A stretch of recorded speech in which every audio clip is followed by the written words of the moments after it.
அதுக்கப்புறம் அந்த புலி ஒரு பொண்ணோட ரூபத்துக்கு மாறிடுது. அப்ப அமன் அவங்கள பார்த்து பயந்து போய் நடுங்கின குரல்ல சொல்றாரு, நீங்க நீங்க யாரு? நீங்க எதுக்கு என்ன இங்க இழுத்துட்டு வந்தீங்க? அமன் முழுசா பேசி முடிக்கிறதுக்குள்ளேயே அந்த பொண்ணு அம்மனோட உடம்புல இருந்த ஆன்மாவை தனியா பிரிச்சு எடுத்துருது. அதுக்கப்புறம் அந்த காட்டுல மரண அமைதி நிலவுது. இது 1920 வருஷத்துல அவத் ராஜ்யத்துல இருக்கிற துரியாபாத் அப்படிங்கிற கிராமத்துல நடந்த கதை. பண்டிட் நாராயணன் தான் மகள் ரேஷ்மாவோட ஒரு குடிசையில வசிக்கிறாரு. நாராயணன் துர்கா கோயில்ல வேலை செய்யற ஒரு பூசாரி.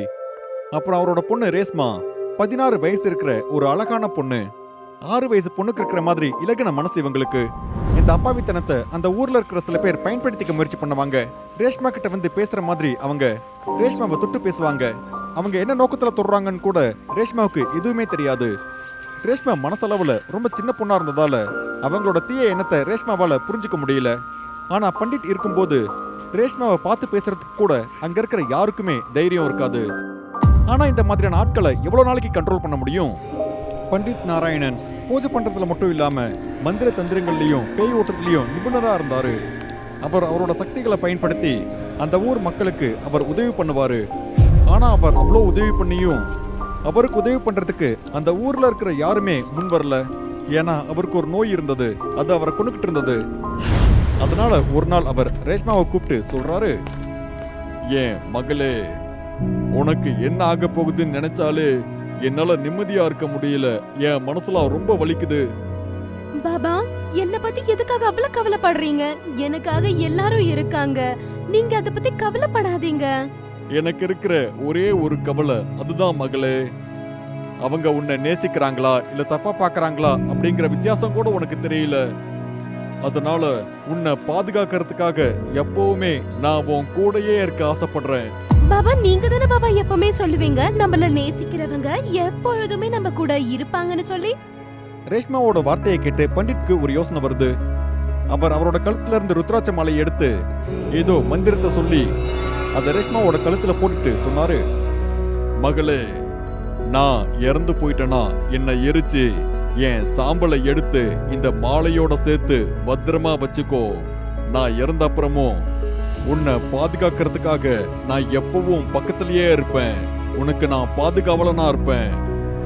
3 வருடங்களுக்கு பிறகு பண்டிட் நாராயணன் இறந்து போனதுக்கு அப்புறம் இப்ப ரேஷ்மா தான் அந்த காளி கோவில பாத்துக்கிறாங்க. ரேஷ்மா தான் பூஜை பண்ணிக்கிட்டு இருக்காங்க. இன்னமும் சில பேர் ரேஷ்மாவை தப்பான கண்ணோட்டத்துல பாக்குறாங்க தான். ஆனா ரேஷ்மா தனியா இருக்கிற வாய்ப்பை பயன்படுத்திக்கிட்டு ரேஷ்மாவுக்கு பக்கத்துல வரதுக்கு யாருக்குமே தைரியம் இல்ல. ஒரு நாள் ரேஷ்மா தனியா போயிட்டு இருக்கும் போது இந்த வாய்ப்பை பயன்படுத்திக்கிட்டு ரேஷ்மாவை தொட்டவனுக்கு ஷாக் அடிச்சிருச்சு. அதுக்கப்புறம் அவனால படுக்கையில இருந்து எந்திரிக்கவே முடியல. இந்த சம்பவம் நடந்ததுக்கு அப்புறம் ரேஷ்மா கூட பண்டிட் நாராயணன் இருக்காருன்னு எல்லாருக்கும் தெரிய வந்தது.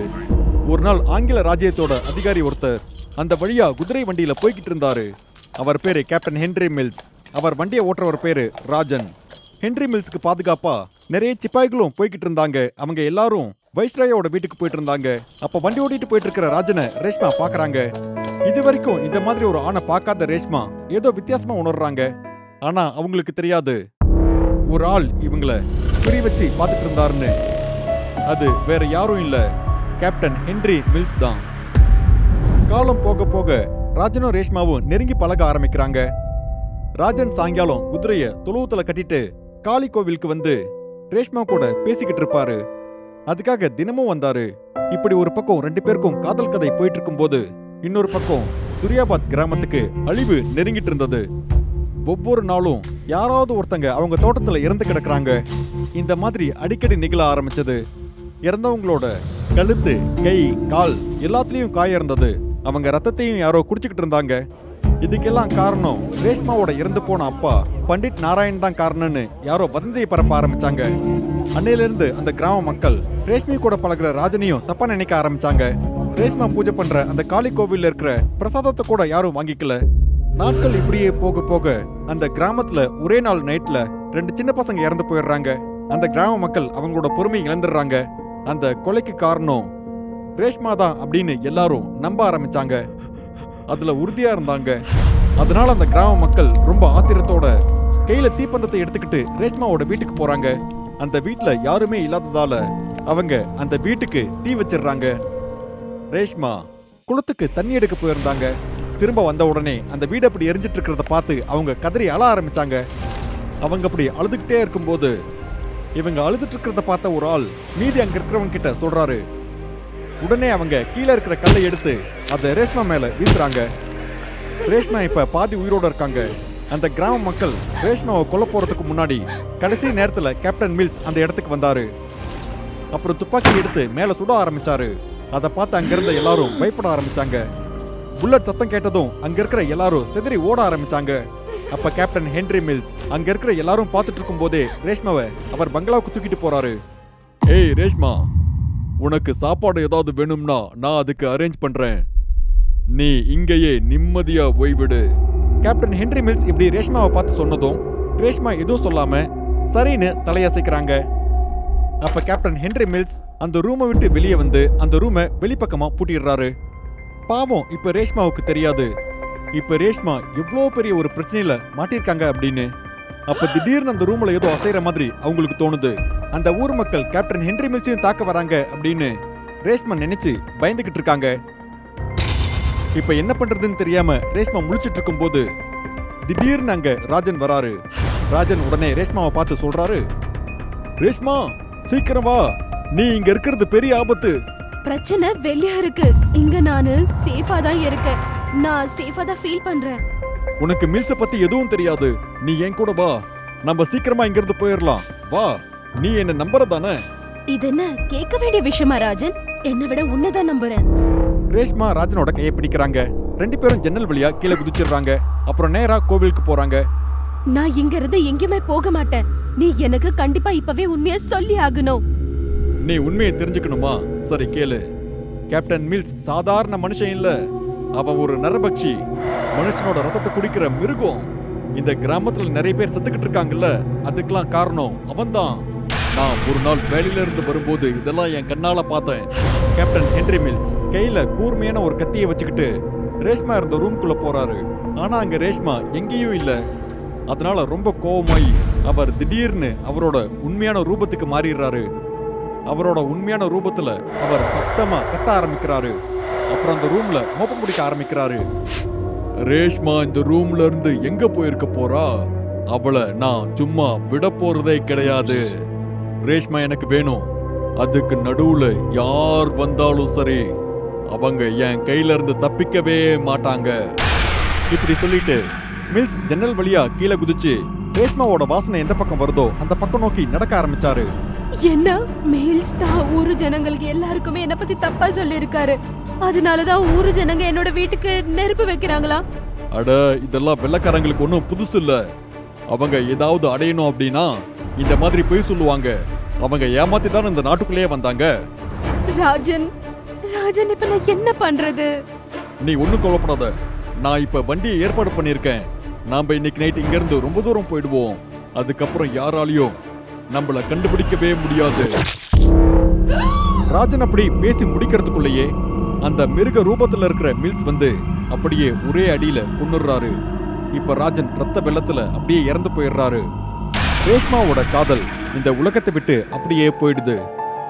ஏய் ராஜன், 3 வருஷம் எனக்கு ரொம்ப விசுவாசமா இருந்த, ஆனா இப்படி ஒரு துரோகத்தை பண்ணிட்டியே, என்னால இத மன்னிக்க முடியாது. உனக்கு இந்த பொண்ணை பிடிக்கும்னு நீ என்கிட்ட எதுவுமே சொல்லாம விட்டுட்டியே. சொல்லியிருந்தாலும் உன்னை கொன்னிருப்பேன். Very bad. அட கடவுளே, இவங்கிட்ட இருந்து என்னை எப்படியாவது காப்பாத்து. ஏய், உன்னை கல்லால் அடிச்சு கொன்னிருப்பாங்க. நான் தான் உனக்கு உயிர் பிச்சை கொடுத்திருக்கேன். இது லார்ட் வேம்பயரோட சாம்ராஜ்யம். நீங்க எல்லாரும் கல்ல வேண்டிக்கிட்டு இருக்கீங்க. உங்களால என்ன பண்ண முடியும்? அடுத்து என்ன நடக்க போகுதுன்னு அதிகமா யோசிக்காத. அத நானே முடிவு பண்றேன். நடக்க போறத பாரு. இப்படி சொல்லிட்டு மில்ஸ் நேரா ரேஷ்மாவை நோக்கி நடக்க ஆரம்பிச்சாரு. ரேஷ்மா ஹென்றி மில்ஸ் மேல இருக்கிற பயத்தால அவர் முன்னோக்கி நடக்க இவங்க பின்னோக்கி நடந்து போறாங்க. அப்ப கேப்டன் மில்ஸ் ரேஷ்மாவை பிடிக்கிறாரு. அப்புறம் ரேஷ்மாவோட உடலை அவர் முகந்து பார்க்க ஆரம்பிக்கிறாரு. ரேஷ்மா என்ன பண்றதுன்னு தெரியாம அவங்க அழ ஆரம்பிக்கிறாங்க. அப்போ திடீர்னு அந்த இடத்துல யாரும் எதிர்பார்க்காத ஒரு அதிசயம் நடந்தது. ரேஷ்மா அழுதுட்டு இருக்கிறத பார்த்து அங்க இருக்கிற துர்கா மாதா சிலையில இருந்து ஒரு வெளிச்சம் வருது. அது ரேஷ்மாவோட உடல் மேல வந்து விழுது. உடனே ரேஷ்மாவோட உடலும் எலும்பும் பயங்கரமா விரைக்க ஆரம்பிக்குது. அப்ப அப்படியே மெதுவா ரேஷ்மா ஒரு புலியா மாறிட்டாங்க. அந்த புலிய பார்த்து கேப்டன் மில்ஸ் பயந்து போய் பின்வாங்குறாரு. ஆனா அந்த புலி மில்ஸை தாக்கிடுது. அவர் ஒரே நொடியில பாதி இறந்து போயிட்டாரு. அவர் இப்படி ரத்த வெள்ளத்தோட கீழே இருக்கிறத பார்த்து ரேஷ்மா இப்போ சேடிப் உருவத்தை எடுக்கிறாங்க. அந்த உருவம் சாதாரண பெண்களை விட கொஞ்சம் வித்தியாசமா இருந்தது. சேடிப் உருவத்துக்கு வந்த உடனே மில்ஸோட கழுத்தை பிடிச்சு அதை நெருக்குறாங்க. உடனே மில்ஸோட கழுத்து உடைஞ்சு ரத்தம் தெறிக்குது. அந்த ரத்தத்தை ரேஷ்மா குடிக்க ஆரம்பிக்கிறாங்க. ரேஷ்மாவோட காதலன் ராஜனுக்கு மில்ஸ் கொடுத்த மரணத்தை விட மில்ஸ் ரொம்ப கொடூரமா இறந்து போனாரு. துரியாபாத் பயங்கரமான நரபட்சத்திட்ட இருந்து விடுதலை அடைஞ்சிருச்சு. அடுத்த நாள் அந்த கிராம மக்கள் அந்த கோவிலுக்கு வந்து பார்த்தபோது அங்க ராஜனோட உடலும் கேப்டன் மில்ஸோட உடலும் அங்க இருந்தது. வேற யாரும் அங்க இல்ல. போலீஸ்காரங்க அங்க வந்து விசாரிக்க ஆரம்பிச்சாங்க. அப்போ மில்ஸோட பாக்கெட்ல ஒரு கடிதம் இருந்தது. அதுல லார்ட் வாரன் அப்படிங்கிற பேர் எழுதியிருந்தது. இந்த சம்பவம் நடந்ததுக்கு அப்புறம் இந்த துரியாபாத் கிராமத்துல எந்த ஆணாவது ஏதாவது ஒரு பொண்ணை தப்பான பார்வையில பார்த்தாலோ இல்ல தப்பா நடந்துக்கிட்டாலோ அவங்க உயிரோட இருக்க மாட்டாங்க. ஏன்னா அவங்கள தண்டிக்கிறதுக்காக சேடிப் வருவாங்க. பயங்கரமா இருக்கிற இந்த மாதிரியான கதைகளை பார்க்கறதுக்காக டூடு டிவி ஹாரர் தமிழுக்கு உடனே சப்ஸ்கிரைப் பண்ணுங்க. அப்புறம் உங்களோட கதையும் இந்த உலகத்துல இருக்கிறவங்க பார்க்கணும்னு நீங்க ஆசைப்பட்டீங்கன்னா உடனே டூடு டிவி மெயில் அட்ரஸ்க்கு உங்களோட கதையை அனுப்புங்க. அடுத்த பயங்கரமான கதை உங்களோட தான் இருக்கிறதுக்கும் வாய்ப்பு இருக்கு.